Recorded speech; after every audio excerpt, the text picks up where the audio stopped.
3 rimorchi carichi di natanti usati dai migranti per arrivare fino a Lampedusa sono stati sbarcati sul molo di Porto Empedocle. In 2 vi sono diversi barchini in metallo sequestrati quando nei giorni scorsi ci furono 112 sbarchi in 24 ore a Lampedusa.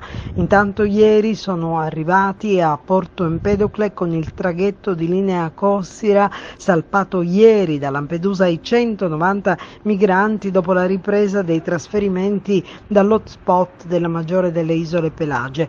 Archiviata la visita della Premier Giorgia Meloni e della Presidente della Commissione Europea Ursula von der Leyen, la Sicilia torna dunque a fare i conti con l'emergenza. Dopo un'intera notte trascorsa in navigazione con posti a sedere sulla motonave, uomini, donne, molti dei quali giovanissimi, si sono incolonnati e hanno raggiunto l'attigua tensostruttura di Porto Empedocle controllati dalla polizia.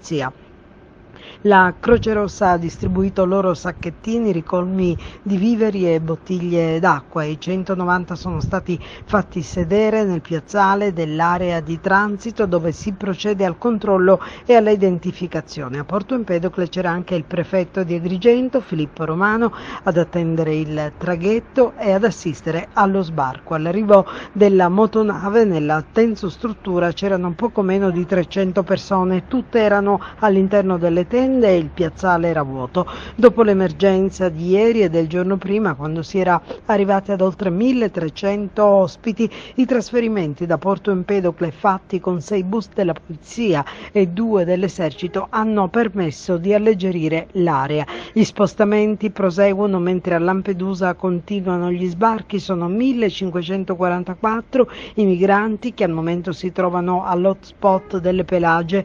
In gruppi di 450 persone verranno scortati dalle forze di polizia fino al porto commerciale di Lampedusa, da dove verranno imbarcate sul traghetto di linea Galaxy per Porto Empedocle. A disporre lo spostamento è stata la prefettura di Agrigento.